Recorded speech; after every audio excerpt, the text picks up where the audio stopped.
Hello everyone, life and little বাইটসের আরও একটি ভিডিওতে আপনাদের সবাইকে স্বাগত জানাই।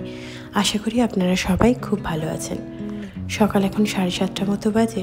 চলুন মায়ের আশীর্বাদ নিয়ে আজ একটা নতুন দিন শুরু করি। আজ ব্রেকফাস্টে একটু অন্যরকম বানিয়েছিলাম কিছু। এই সিনামন রোলগুলো সেদিন নিয়ে এসেছিলাম কস্টকো থেকে। বানিয়ে নিয়েছিলাম একটু চিজ টোস্ট, একটু কফি। সকাল সকাল শীতের দিনে কফিটা যেন বড় ভালো লাগে। তবে তাড়াতাড়ি ব্রেকফাস্ট সেরে আজকের একটা অনেক বড় কাজ আছে। সেটা হচ্ছে সমস্ত কুড়াগুলো গিয়ে ট্র্যাশ ক্যানে দিয়ে আসা। গত 2 দিন ধরে দিয়ে আসার সময় পাইনি, আর জমেও গেছে অনেকখানি। চলুন, গতকাল রাত্রে একটু চিকেন বের করে রেখেছিলাম। এই রান্নাটা আজকে করেছি তাই চিকেন দিয়ে। এই রান্নাটা খুব সহজ, কখনো একদিন ডিটেলসে দেখাবো। তবে আগে আমি কখনো এভাবে চিকেন করিনি। চিকেনগুলোকে ছোট ছোট টুকরো করে নিয়ে কষা কষা করে একটু দই দিয়ে বানিয়েছিলাম চিকেনটা। এর সাথে আগের দিন কস্টকো থেকে নিয়ে আসা বেবি নান আছে। বেবি নানটা ওদের ফ্রোজেন আইটেমে দেখে ভাবলাম নিয়ে গিয়ে দেখি কেমন হয়। তো এই চিকেনের সাথে আজকের এই বেবি নানটাকে রেডি করব। তবে এই বেবি নানের সাথে কিন্তু চিকেনটা খেতে দারুণ লাগছিল। চিকেনটা আমার প্রায় হয়ে এসছে। একটু কাসুরি মেথি দিয়ে দিয়েছি আগে থেকে। পেঁয়াজ, আদা, রসুন, টমেটো, কাঁচা লঙ্কা ভালো করে মিহি করে বেটে সব মশলা আর একটু ফ্যাটানো দই দিয়ে অনেকক্ষণ ম্যারিনেট করে রেখে দিয়েছিলাম। এরপরে কড়াইতে তেল দিয়ে গরম মশলা ফোড়ন দিয়ে চিকেনটা আমি দিয়ে দিই। তারপরে আস্তে আস্তে ধীরে ধীরে নাড়তে থাকছিলাম। তবে এতে জল আমি অ্যাড করিনি।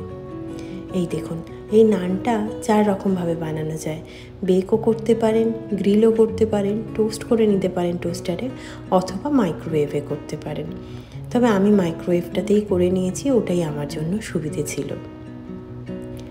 এই যে আমাদের লাঞ্চ মোটামুটি রেডি। বিশ্বাস করবেন না, নানটা যে কি নরম হয়েছিল, আর খেতেও হয়েছিল দারুণ। আরেকজনের বদমাইশি একদম চলছে পুরো দমে। সে এদিক ওদিক সেদিক করছে, কখনো বাবার সাথে খেলছে। আজকে গৌরী বসেছিল লাঞ্চ করতে নিজের বাবার সাথে। ওর বাবা ওকে বসে বসে খাওয়াচ্ছিল। আমার ছিল ঘরের কিছু টুকিটাকি কাজ। যেহেতু আমাদের দুজনকেই সমস্ত বিষয়টা সামলাতে হয়, আমরা এইভাবেই কাজকর্ম ভাগ করে নিই।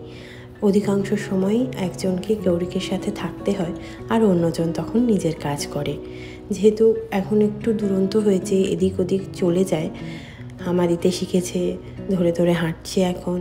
তো সেই কারণের জন্য ওকে একটা প্রপার অবজারভেশনে আমাদের রাখতে হয়। তবে কি, যেহেতু এখন ওর বাবা ছুটিতে রয়েছে, তাই আমার কাজটা অনেকটা সহজ হয়ে গেছে। তো এখন বসে আমার খেলা চলছে গৌরিকের সাথে। গৌরিকের বাবা গেছে একটা দরকারি কাজে। গৌরিকের বাবার এখন চলছে একটা লম্বা ছুটি। এই ছুটিটাকে বলে ফার্লো পিরিয়ড। মোটামুটি 25শে ডিসেম্বরের আগে থেকে 1 জানুয়ারির পরে পর্যন্ত এই ছুটিটা চলে 2 সপ্তাহ। আর এটা একটা কম্পালসারি হলিডে, মানে ছুটিটা নিতেই হবে। এবার যেহেতু আমরা জাস্ট নভেম্বরেই এখানে এসেছি, ইমিডিয়েটলি এই সময় তো দেশে যাওয়া সম্ভব নয়। যতদিন না পর্যন্ত গৌরিকের স্কুল শুরু হবে, ততদিন আমরা এই সময়টা আরামসে দেশে গিয়ে কাটিয়ে আসতে পারি। এই হেডফোনটার ওপর ওর বড্ড নজর। ওর সব সময় ইচ্ছে ওটা নিয়ে খেলে, সহজে হাতে পায় না।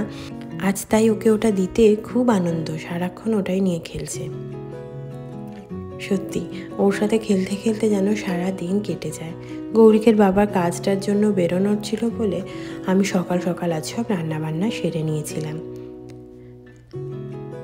কোনো দিন এই সময়টাও ঘুমোয়, কোনো দিন উঠে যায়।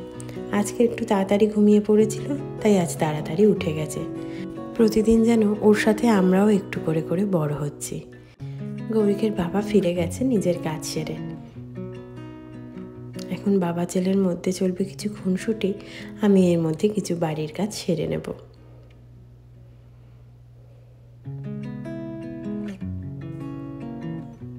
দুপুরবেলায় ঘুমিয়ে এতক্ষণে তার ঘুম ভাঙল। মাঝে মাঝে মনে হয় যেন সময়টা থেমে যাক, আর আমরা ওর সাথে খেলতেই থাকি। এই সেদিন হলো ছোট্ট ছেলেটা আজ যেন কত বড় হয়ে গেল। আজকে প্রথমবার গৌরিক একা ধরে ধরে দাঁড়ালো। এটা একটা আমাদের জন্য অনেক বড় মাইলস্টোন। প্রতিটি বাচ্চা একটা একটা করে যখন নতুন জিনিস শেখে, বাবা মারা যখন সেটা প্রত্যক্ষ করে, তাদের কাছে এটা একটা অদ্ভুত আনন্দের হয়। সব বাচ্চা যদিও এক সময় বা একই টাইম ফ্রেমে সবটা করে না, কেউ কোনো জিনিস আগে করে, কেউ কোনো জিনিস পরে করে, তবে প্রতিটা মা বাবার কাছে এটা একটা অপার আনন্দের বিষয়। দেশ থেকে অনেক খেলনা না আনতে পারলেও গৌরিকের বইগুলো আমি সাথে করে এনেছিলাম, যাতে সকাল সন্ধে ওকে বই নিয়ে এই খেলার অভ্যেসটা আমি করাতে পারি। কিছুই নয়, একটু বই নিয়ে বসে থাকা, এদিক ওদিক দেখা। এখন এইসবের পরে চলছে দুষ্টুমি। অ্যামাজন থেকে এই যে ওয়াকারটা আমরা আনিয়েছিলাম, এটা ওর একটা খুব পছন্দের খেলনা। যেহেতু এখানে অনেকগুলো রং রয়েছে আর অনেক কিছু অ্যাক্টিভিটি করা যায় এটা দিয়ে। যদিও এখন এটার সাথে আমরা ওকে একা একা মেঝেতে ছাড়ি না, পড়ে যাওয়ার সম্ভাবনা রয়েছে বলে, তবে দুজনের মধ্যে কেউ একজন সাথে থাকলে আমরা এটা নিয়ে ওকে একা ছেড়ে দিই। চলুন আজকের ভিডিওটা এখানেই শেষ করি। তাপমাত্রা প্রায় 0 ডিগ্রির মতো, যদিও কলকাতা আর ব্যাঙ্গালোরে 21 ডিগ্রি হয়ে আছে। সবাই খুব ভালো থাকবেন। ভিডিও ভালো লাগলে অবশ্যই একটা লাইক, কমেন্ট, শেয়ার করবেন। নমস্কার।